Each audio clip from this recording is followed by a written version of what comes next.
Hello and welcome to Record Sports Hotline Live. My name is Daniel Caw and I'm delighted to be joined by Record Sports version of the Neville Brothers. Delighted again, Mick.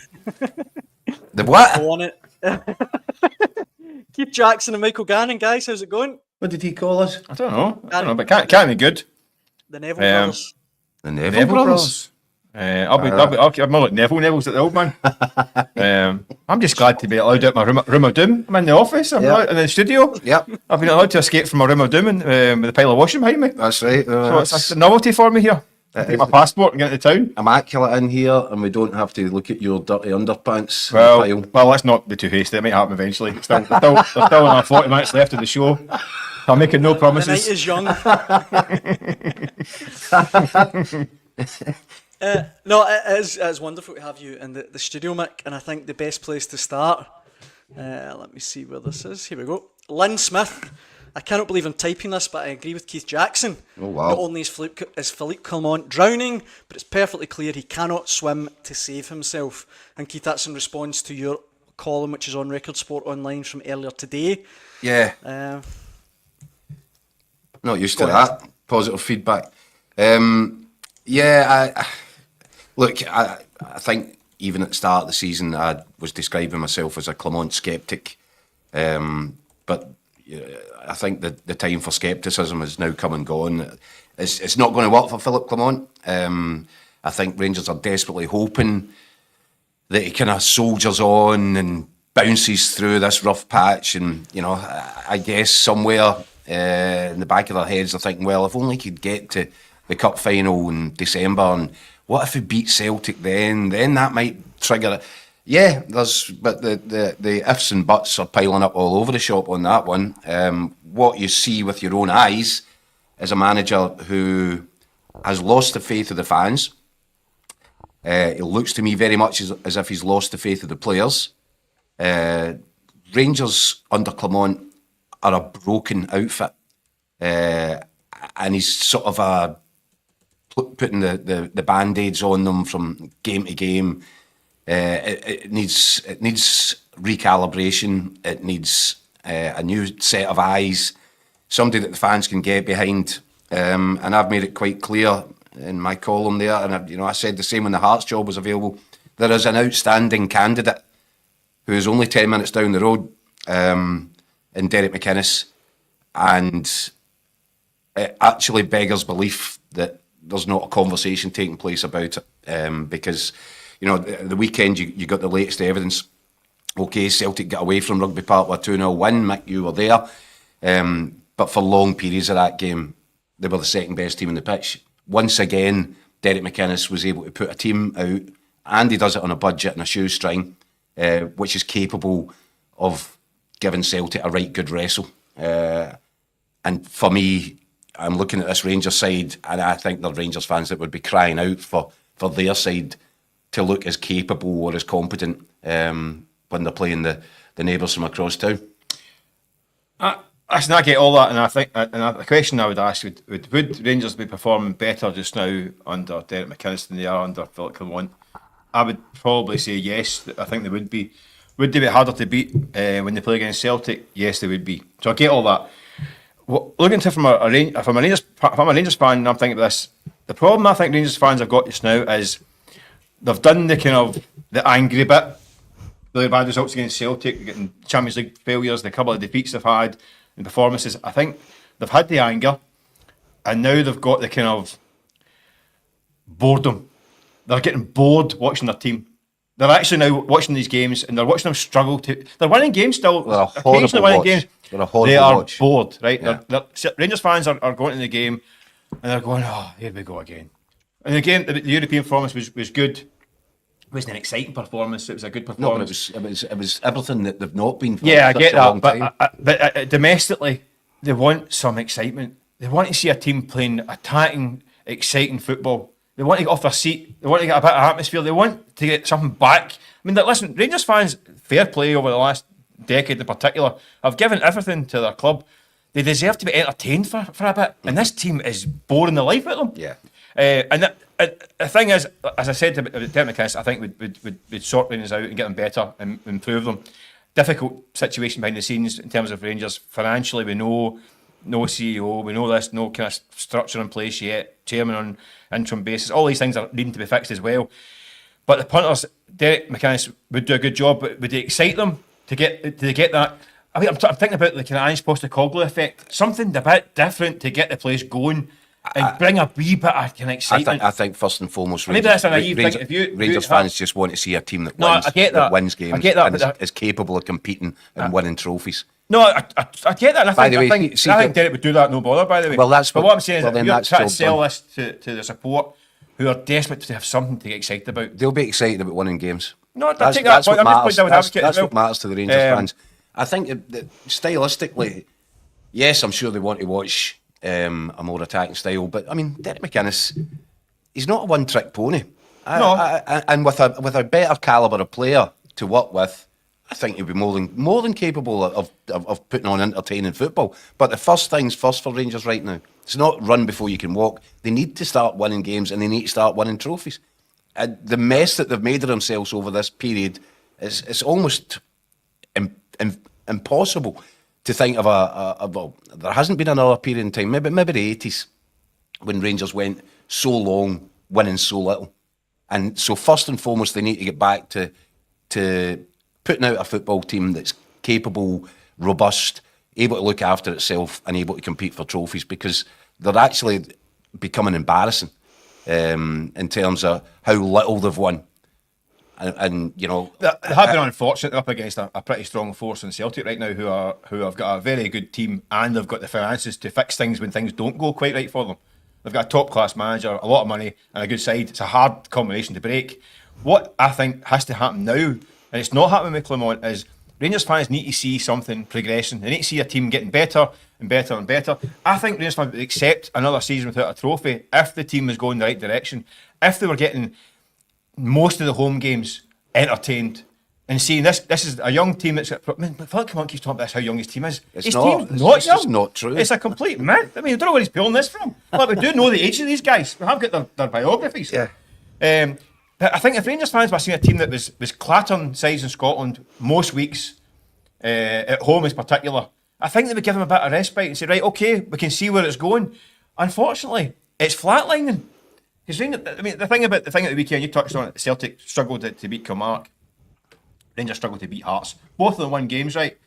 But the narrative is that Celtic dug deep to win the game. Yep. Rangers toiled to win the game, right? Sign of a good team and winning games when you're playing well. And a wee bit of that's unfair because Rangers obviously were in Europe and they're travelling back and all that stuff and they got a result. And you would say if the result and performance was a kind of post-European one-off, you'd say fair play, dug in, didn't play well, got the result. But that game is the norm. Yeah, that's the standard. This is the problem with Rangers. Celtic get away with that one because that game is not the norm. Yeah. That's the game they go, didn't play well, dug in, got the result, couple moments of quality, got the job, out of dodge. Mm-hmm. Whereas unfortunately for Rangers, too many of these games that they're winning are like that. Yeah. So the norm, the exception now to the rule is the away performance at Olympiacos, the occasional.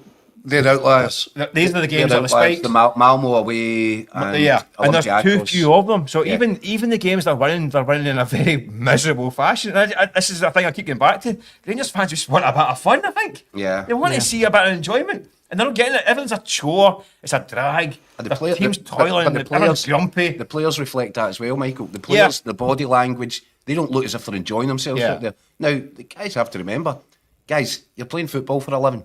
You're getting really well paid. You should be enjoying it a little bit more than you seem to be. Because right now, they seem to wilt every time they're asked to go to their work. Yeah, but I don't think you can blame Rangers fans for being a bit grumpy with this situation. If you're giving a £60 million a year wage bill to most managers, it's not too much to ask them to go put a team that can entertain on a weekly basis in Scotland. And so you come back to my original point, Michael. Give David McInnes that and see what he does with it. Well, I think it would do a heck of a lot better than they're doing just now.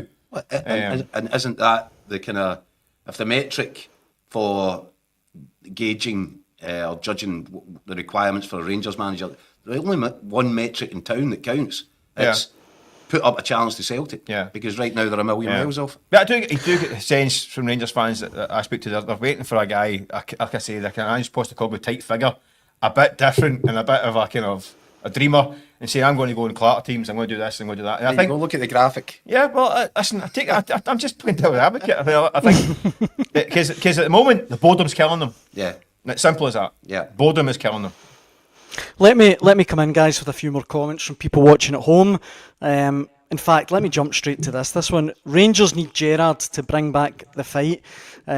We've had quite a few comments on Steven Gerrard today with news that he might be leaving Al Ettifaq in Saudi Arabia, although I should stress he's not left yet. Drew McMaster, yes, 200%, Gerrard back immediately. Ali Miller, totally agree with Drew McMaster, get Stevie G back immediately. How George quick did he take that out there? Instant response. Yes, definitely want him back. Gerrard definitely knows what it is to be a top manager in Scotland. Guys, do you think there's any chance Stevie G could be heading back to Glasgow? I doubt it. I think that he's done that one. I don't know. I don't know. I'll put it this way, I would imagine that Dave King would be pushing for it, and that's probably one reason why it wouldn't happen, because the board at Rangers, such as they've got a board to the extent at this minute in time, they're unlikely to want to appoint what Dave King would see as his guy. I think for that reason alone, Gerrard would become more unlikely. I think it's. I can understand the attraction. But obviously, Rangers fans get happy memories winning the title under Gerrard. Gerrard, it looks as though he's going to be his Saudi Arabian adventures coming to an end soon. It's not been a great success for him on the back of a tough time at Villa. He's going to need a period of kind of managerial rehabilitation somewhere. That's not Ibrox, by the way. That's not in this climate with the situation of Rangers behind the scenes. The way Celtic are kind of dominating. It's a risky move for him to take that back on again when he needs to be, as I say, rehabilitated as a manager. I'm not saying taking an easy job on, because the Rangers job at the moment is not an easy job. It's an extremely difficult job. Some would say, Michael, it is quite an easy job to take right now, because if what you've got to do is make them better than they currently are, that shouldn't be too difficult. It goes back to what I say about give them 60 million quid to go and build a team. Yeah, you should be a goer. I just don't know. I just don't. I don't know if I can see it at this point in time. I'm not sure that going back the way is necessarily a great idea, and I know that the Rangers fans all get a bit misty-eyed about 55 and all that stuff. But the bottom line is, they won that title because they were the best team in the country in that particular season. But Celtic were also imploding under Neil Lennon during the push for 10 in a row. So there was a whole set of circumstances. The stars had to align for that season for Gerrard. Is there, see if he'd went on from Rangers and been a real success at Villa, then you would go, wow, he really was the real deal. Yeah. But the what's happened subsequent to leaving Rangers gives you no real reason to go and identify him as the best fix right now. It just looks to me a wee bit like one job away from being the next guy next to Roy Keane and Gary Neville on the podcast crew and all that stuff. Yeah. It looks like one step away from that. One more job. His next job is going to be he's going to be a serious manager. Remember, that's the guy who, when he came to Scotland, the path for him was Rangers success, Liverpool. When Klopp leaves Klopp's Liverpool, replacement. So Klopp has now left Liverpool, and he wasn't even mentioned as a potential replacement. So he needs, his next move has to be a really smart one.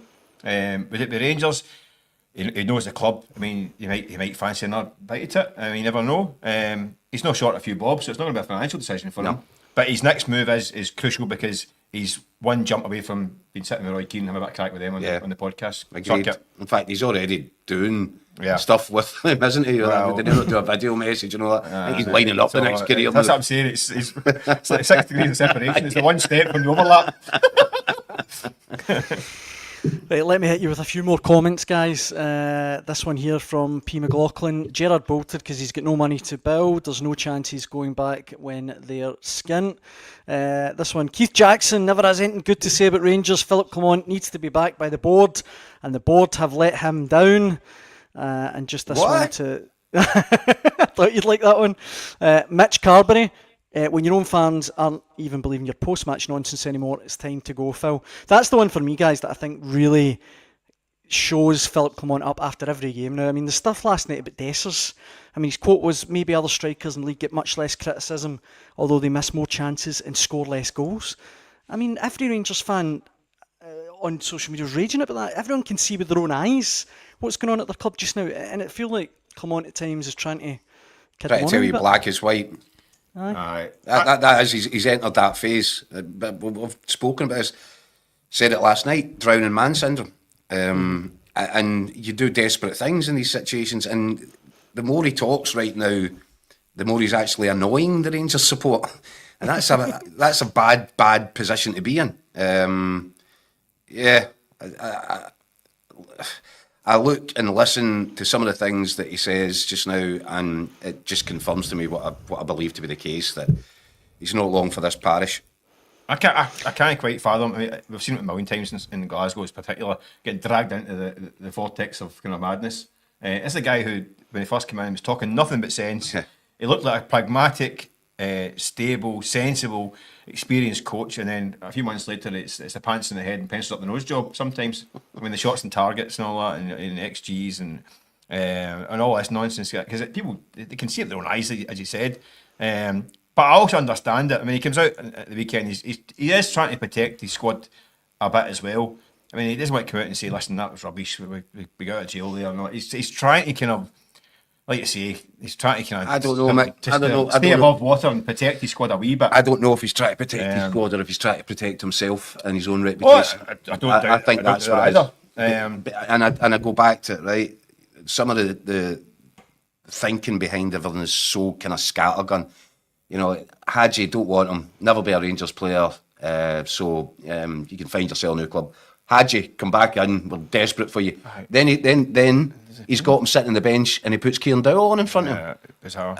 It's his decisions. It makes him bizarre. He's hanging himself with his own decisions. Yeah. And his thing right now seems to be, well, how many right backs can I sub onto the team at any one time? Yeah. That's the first port of call when they're crying out for a bit of creativity, something different in the final third of the pitch, and he's throwing on right backs and telling them to play at right wing. It's all over the place. I think when you get to that point, you become so scrambled that it's impossible to pull it back together. And I do believe that, you know, we use this old cliched, hoary old phrase about losing the dressing room, but that was a suggestion of what he encountered when he was at Monaco. That there was an unsettled group of players in the dressing room, and that's what I see with my own eyes now. When I look at these Rangers players, I don't really believe that there's many players in that dressing room that are now having them, and that's impossible to fix. Yeah, it's I'm not seeing enough signs that he can get out of this hole. I mean, he's managed to cobble together a few results, but you just know that there's the lights coming around the corner as the oncoming train, isn't it? You get that sense the next big bump is coming. Let's get it right. If Rangers had a fully functioning board with people filling the executive roles, etc., this decision would be taken by now. He's staggering on because they don't have the people there to make a decision. The record now is identical to Van Bronckhorst and Beale before him. You look at the chunks of games they've had; they're all kind of similar, around about 40 games maybe, in about a year in the job, and they've all got the same win, loss, draw records. They're pretty much the same. But it's different for Clement. Two previous guys get. I'll tell you why it's different for Clement, because see, when he first came in, and I think it was over a course of the first 33 games, I think it was, when he first came into the job just 12 months ago, his win rate was sitting up in the high 70s. I'm going to say somewhere between 76, 78%. Since Celtic went to Ibrox and got the 3-3 draw, that Clement went on a lap of honour at the end of that, thinking that he'd just won the league, when in reality he'd just lost the league. Yeah. Since that, his win percentage is down round about the 50% mark. Oh yeah, I think you go back to the Motherwell, which is catastrophic. Motherwell game, when they dropped points out of nowhere. They'd gone top of the league and dropped points at home to Motherwell, and since then, it's almost like a switch has been hit. It's a different team since then. The win percentage is at a catastrophic level. Aye. It's worse than Pedro Caixinha, worse than Graham Murray. No, I don't know about Graham Murray. There's a small body of evidence. Well, no, that's small, but it's three bodies of evidence. when you take it, and I don't mean over the whole spell, but since that 3-3 game at Ibrox, if you look at the win percentage, it's horrendous. Yeah. And it doesn't stand up to scrutiny. Guys, time is getting away from us, right? But we're getting a lot of comments, tons in fact, in about the Rangers situation. And thank you for everyone watching at home contributing. I'll run through a few more and then we'll move on. This one, guys, everyone giving Clement it tight. The board have let the manager down and the fans need to get behind him. It took Gerrard nearly 3 seasons. And this one from our regular contributor, Rangers Easy OK, watching live on YouTube. I think the team we have is underperforming and McInnes would be a good shout for us. I think the majority of us would have. But the problem would be one bad dodgy result and the pattern would be, why did we take McInnes when he turned us down? If we want a clear style of play, we should give Muscat a call and ask if he's still interested. And this one I just want to finish with live on Facebook. Nice shirt, Keith. There you go. Thanks. It's not a shacket. Is that a shacket? No. It's a shirt. I don't know. That is what I know. But Oversized. oh, I've got plenty of them. Do you? I need them. They used to be oversized. Look, the other... Sorry, go on. No, just on the McInnes thing, what I'd say is, because, you know, there is this thing, he turned Rangers down. Yeah, he actually didn't. He turned Dave King down. When he decided not to take the job when it was offered to him, purely because Dave King attempted to shift the goalposts on him in negotiations at the 11th hour. The truth of the matter is, Derek McInnes that week had picked the Rangers starting 11. They were at home to Ross County that weekend. They ended up winning it 2-1. McInnes picked the starting 11. That's how far down the road he already was in terms of mentally. He was desperate to take the job. And he didn't take it because he realised, having met with Dave King, that he couldn't trust him, didn't have the faith in him. And ultimately, it would be a bad career move to go in and work under a chairman who he felt didn't really want him there. That's the truth of the matter. And by the way, he only did it after agonising over it and speaking to Walter Smith, his mentor, long-term friend, asked for his advice, and that it was on the basis of that he then made the decision. And I think, you know, it's important that that's clarified, because he simply wouldn't turn down the Rangers job under any other circumstances other than he realised that he was going to be in a hiding to nothing because he didn't trust the chairman. I hate talking about this, guys, but I feel like I should bring it up because we've had a lot of comments, several, all along the same lines. This one live on Facebook with the panel question why the silence from Celtic with yesterday's disgusting scenes at Kilmarnock, because silence from the club is as disgusting as the fans' behaviour. Now, I don't know about the club. We talked about it yesterday, Keith, on the Hotline Live. Yeah. I mean, I don't know what else you can really say. We said it yesterday. Look, if you're not for the poppy, that's fine. That's your right. Yeah. But just try and be respectful, I think, is a fair stance to take. Yeah, and all you're doing is dragging the club into a kind of dark place where they really don't want to be. It's damaging. It damages reputation. It looks horrible. It's a bad look. And, you know, look, do you know what? Mick and I were talking about it. Even see if you're fundamentally opposed to it. That's fine, as you said. We've all got our rights to decide what we like, what we don't like in life. Just stay out the game, stay out the ground. Come in, you know, after kick-off. Just stay away from it. Stop dragging Celtic's name through the mud. And I don't understand. Well, I do understand it, because part of fan culture and ultras is to be as offensive as you possibly can be these days, and, you know, political point scoring, protesting, that comes into the equation in terms of, you know, we want to be seen, we want to be heard.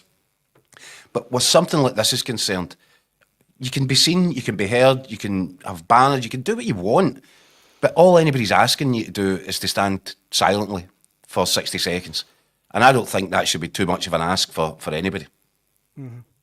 Well said. I wanted, Mick, as you were at Rugby Park yesterday, to get your take on a few of the refereeing decisions, but before we go into that, one story that's been doing the rounds on social media today is the referee down south, referee David Coote, who's the English Premier League referee. I can see you he's both had a smiling already. shocker. David Had that Coote. absolute shocker. For anyone that isn't familiar with the story, it's on Record Sport Online. It has been since this afternoon. David Coote, as I say, is a Premier League referee. He's been caught. I mean, caught isn't even the right word. No. He's sitting with his mate. I think the only phrase for it is really badly slacking off Liverpool and Jurgen Klopp. And then at the end, which I thought was the comedy gold bit, was, by the way, this video can't go anywhere. It really can't. Well, David, I'm afraid it has. It wasn't just slagging Jurgen Klopp, was it? He was dropping I couldn't find the C-bombs. word there. He was dropping C-bombs all over the thing. Aye. I'm not sure about his job security at this minute in time, Michael. I think that might have been the ultimate self-harming act. He's just nuked his entire career. That's what he's done. I think he's already been suspended. But listen, at this moment, it's allegedly. I think that's still ongoing, the investigation. Might not take very long, this one. He's completely nuked himself. Listen, the poor guy's obviously having some sort of, it looks like some sort of after party or something, or an empty at 3 in the morning. And he's been stitched up. He's been totally stitched up with these guys who are clearly not his pals. No, I'm saying he felt he was always in an environment he could talk freely. Unfortunately, the guys I'm trying to help the guy a wee bit here. Unfortunately, the guys who are alleged friends have done him in completely, and his career's over because he can no longer referee at the top level. Because every decision he makes, even in games not involving Liverpool, it can be refereeing against Chelsea against Bournemouth. It gives Bournemouth a penalty kick. And you think, well, that's just to get back, that's just to get, or give Chelsea a penalty kick, whatever it is. By the way, they're already raking over his decisions. He's some of the things that haven't gone Liverpool's way. Integrity is what referees rely on, and it's now gone. So he's basically waved goodbye to a very lucrative career as a referee. That's for sure. How stupid can you be? By the way, can you imagine what the scenes inside the PGMOL office when that video hit? I mean, that's like, he's done. On a quiet Monday afternoon, they start international fortnight. I think, well, boys, we've got a nice quiet fortnight before the usual battles resume. Oh, wait a minute. But this idiot is completely dropped in it. But I mean, rightly so. They kind of pride themselves on their integrity, and you know, and we. By the way, I'm guilty of it myself. I have often said about referees up here, they might not always make the right decisions, but I simply refuse to believe that they're making them through, for malicious reasons. There's no suggestion this guy's doing that either. No. But he's but there is now, because Liverpool fans are scrolling through everything that's ever happened. He's not saying, oh, by the way, I'm always give decisions against him because I hate them, right? That's not how, but it's a serious enough matter, because can you imagine this happened in Scotland? Could you imagine if a Scottish referee was caught on camera at an empty? That should be given. It should be given guys like John beating the absolute heebie-jeebies. I can't stand Stuart Kettlewell. Honestly, can you imagine the weeks and weeks of fallout from it up here? I mean, it doesn't be a thing about. Imagine if Willie Collum had a house party for all the guys. For all his reps. Bought a buckfast, slagging off Brendan Rodgers. Another thing. Oh, by the way, could you imagine the nuclear bomb going off in Scotland? It's bad enough in England, and this story is going By the way, to be huge. They're already talking about bringing foreign refs. Yeah, we've been down that road. It doesn't work. Yeah, we brought in dumplings. The guys that we flew over were hopeless. Right, so made the guys look great. By the way, this SFA was cleverest move they've ever pulled. They brought over these numpties. Refs, is it? And that weekend, actually, their guys aren't that bad. This lot are hopeless. They were absolutely minging. What an episode that was. Yeah, it was 3D chess, 5D chess. The SFA with that one. Big in the dumplings. Actually managed to get the game stopped. Yeah, incredible. Yeah, but it's some story, that one. But on a serious note, referees have got a hard enough job. If people are constantly doubting their integrity and calling it into question, then it becomes almost impossible. And I don't think he's done much to help the cause there. No, but you have to also. He's an idiot. Yeah, the guy's an idiot. He's sitting with someone who's got a camera phone in front of videoing him, and he's saying this stuff. I mean, he should be sacked for stupidity alone. So yeah, maybe he was just enjoying his night. Maybe his Maybe judgment, a wee bit too much. maybe his Aye. judgment was clouded. Maybe it was tired and emotional. By who knows what. Well, we don't know. It would be silly to say. From one ref to another, guys. Nick Walsh. Mick, you were at the game at Rugby Park yesterday. Did you think Rio Hatate deserved to be sent off? I don't think so. But if he had been sent off, I don't think anyone could have any complaints really, because it was a tackle that he lifts his boot. There's not a lot of force behind it, and at the very last second, he seemed to kind of slightly pull out of it. A little bit. But when you see it stopped and you're through the frame by frame, you're thinking red card every day of the week. So I don't think it was. I don't think it had enough force to be a red card. But if it had been a red card, I don't think he could have any complaints, because it was a silly, tired lunge. So I'm contradicting myself, saying it wasn't a red card, but it could have been. But that's I think at the time I thought, and in real time I thought, nah, it's not a red card. It's pretty tame. Then I saw the replay and I thought, he's in bother here. He's made and I contact fully so far up the expected leg, him to be sent off after I saw the replay. When So I was VAR surprised. gets involved in that, that's when you think, yeah, well, he's going Yeah, to go. I thought he was going to go. You didn't see it at full speed, Yeah. and it didn't look all that bad. It But when felt- you look at that in VAR, the video's there, the contact's Yeah. halfway up his shin. Yeah. It becomes not 9 times out of 10, you'd go as far as to say that is a red card when VAR gets involved. Aye, I thought as soon as they called VAR, I thought he's off here, because when you saw the replay, you think, yeah, on that kind of slow motion, yeah, it looks a red card. In real time, nobody really thought it was a red card at the time, including David McInnes, by the way, who, quite honestly, it was quite good after. He asked about it, he said, no, I didn't think so. Likewise, when you see it in slow motion and paused at that moment of contact, Yeah. you think red all day. Well, we've just seen the still just come up. Yeah, there, that looks and like a red. It looks like a red card, but that doesn't take into account that there was very little force in the tackle, and he was trying to get out of it. And I don't think there was any. There's certainly no intent to injure the player. either. No, I think it was a tired kind of lunge. Yeah. He was jiggered at that point in time. But if he had got a red, You couldn't complain. he about wouldn't it. be able to complain. That's for sure. Nah, he couldn't have appealed it.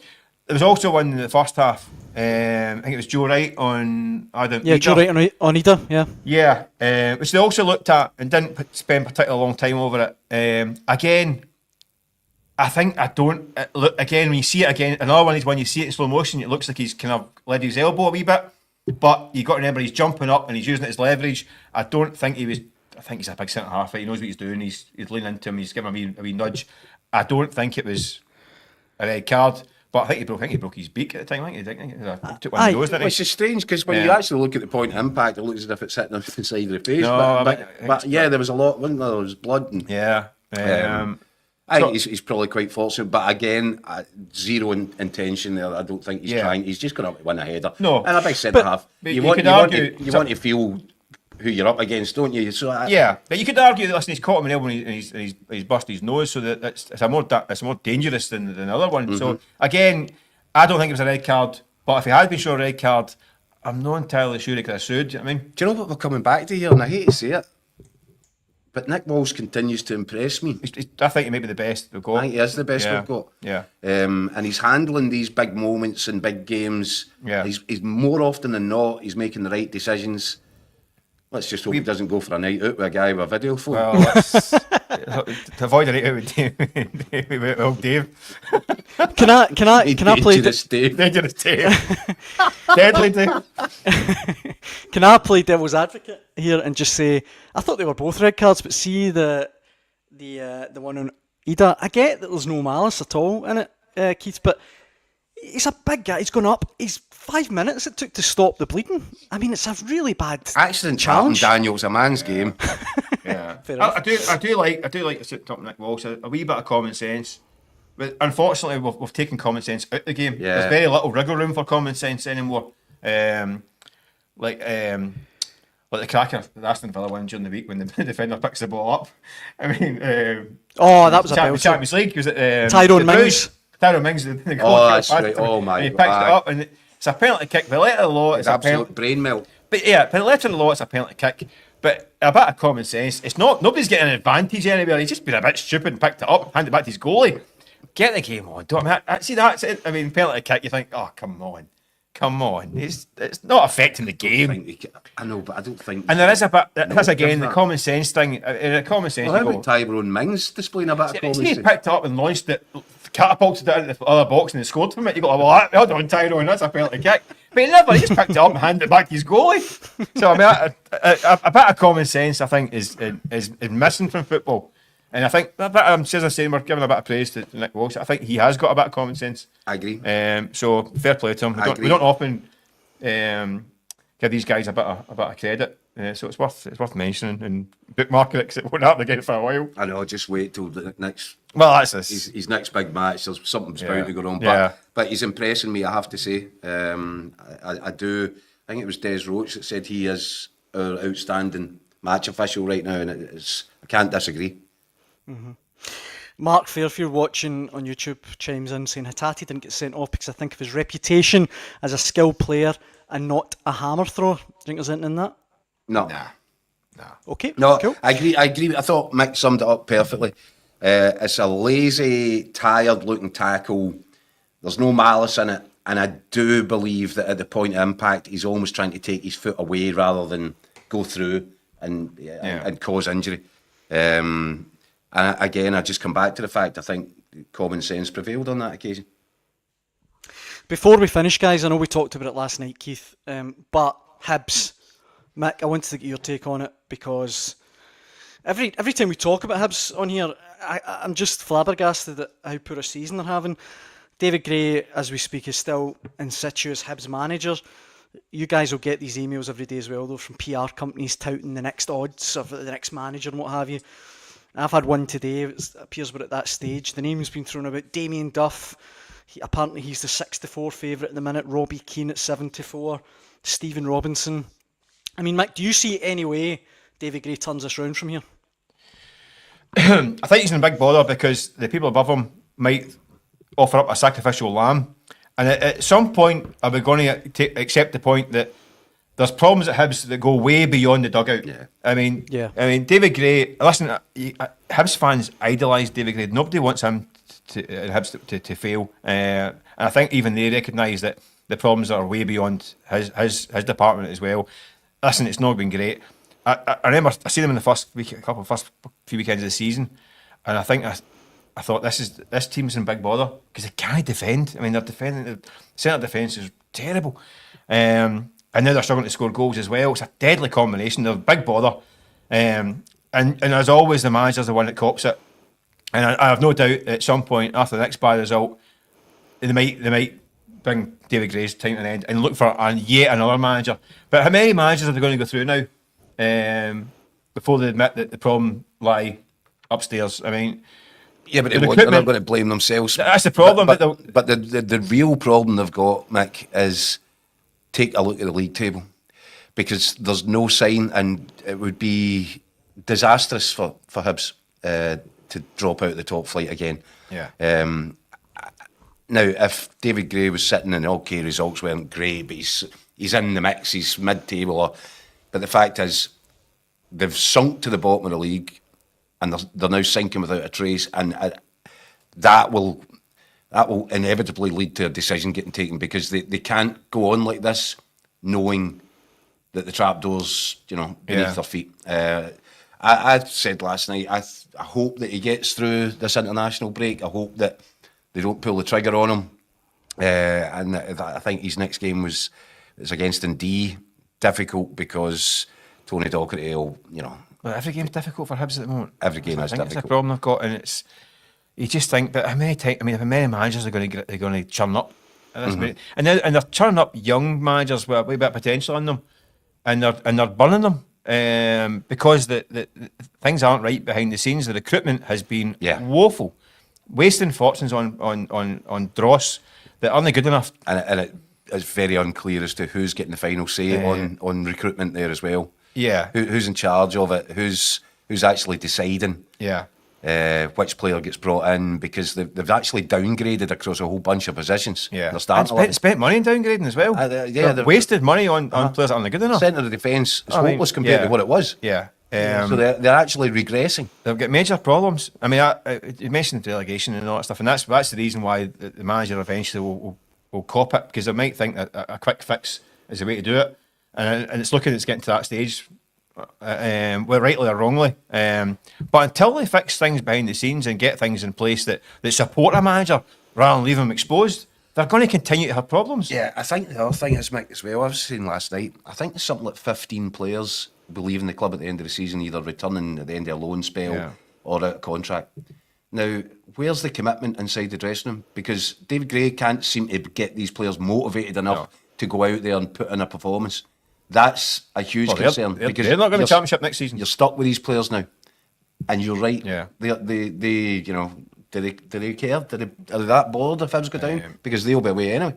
And that's a huge concern for me. They've got a seriously difficult spell. I mean, January is going to be absolutely massive because they really need to shore it up. Because I think I said that right from the start, they're a big bother. Difficult enough to attract players in January. If you got how you selling it? If you're saying there's every chance that we could be playing in the second tier of Scottish football, but in 6 months' time, it becomes a really hard sell. Yeah, I mean, you flip it. I mean, Hibs are a great club. They've got a support that's there. Again, I'm talking about Rangers fans wanting a bit of entertainment. If Hibs start winning games, they'll come out in big numbers and they'll get right behind them. They're desperate to get a bit of joy back in their game as well. I mean, you look back a few seasons when they had them under Neil Lennon and Jack Ross had them third in the league, getting the cup finals and all that stuff. I mean, the decision to get shot at Jack Ross at that point, looking back in hindsight, talking about sliding door moments. Absolutely. I mean, you're like, in the name of goodness. And since then, it's been a non-stop disaster. But there's plenty of potential there, and they've got the backing now as well. They've got a bit of investment behind the scenes. That's what's going to change things, I think, as well. Because at some point they're going to lean on that and start listening to advice from guys that maybe know what they're doing. Which at some point they're going to have to. I think Malky Mackay's got a big job now as well. I mean, he's only getting in the door in the summer. Jake Malky fancies becoming manager? Well, there's always that thought that he might want to go back in the dugout at some point, which I think is a bit unfair on David Gray. It's a horrible position he is in now, because as a manager who's kind of above him, and you get a position of power, and we're told before when he took the job that his job is to get behind the scenes things fixed and sort that out, and we'll not see the evidence of that yet. No. I mean, we need to see that pretty quickly. I think Malky has got a good network of people he knows in the game, so in January he could be useful in terms of recruitment, but they need help pretty soon. Does that mean Malky in the dugout? I don't know. Hibs fans, are they going to accept that as well? I mean Malky gets sacked by Ross County, done all right there for a while. Are they going to accept that at this point in time? I don't know. But I think he has got a very important job, Malky, either in there or behind the scenes, or just helping David Gray in terms of using his experience to help him a wee bit. Not much sign of that getting that's done what, either. That's the thing. It's a club that needs to be dragged up by the scruff of the boots, don't they? The final comments tonight from people watching at home, guys. John Curry says that no matter who Hibs get in, if they do change manager, as long as he's not bald. Baldy managers are struggling this season. Ten Hag, Naismith, Clement and Gray. Dear. And this one, Gray should never have been given the job. It was too big for him. Is that fair, Keith? Do you think but the job generally was just too big for Gray? Well, you don't know until you try, do you? But I think the real problem, as Mick's already hit upon, is the whole structure at Hibs is wrong behind the scenes. It makes it 10 times harder for any manager, let alone one who is cutting his teeth. Yeah, fair point. Only Slot's a baldy. Well done, Mick. I'm just a bit worried here, because if I get the job, I'll only get a year contract, I think, the way it's going. if it's no baldies allowed, I think I'll get a short-term contract. What you got there, Mick? 4 haircuts there? I'm doing my last 2 haircuts, I think. I'm in the final year of my contract. Well, listen, guys, on that note, I think that's the perfect way to end Monday's Hotline Live with Record Sport. We've had so many comments in tonight. Thank you so much, everyone at home who's contributed. We'll be back to do it all again tomorrow night at 6 p.m, so tune in then. Keith, Mick, thanks very much. Good evening. And thanks for watching at home. Cheers.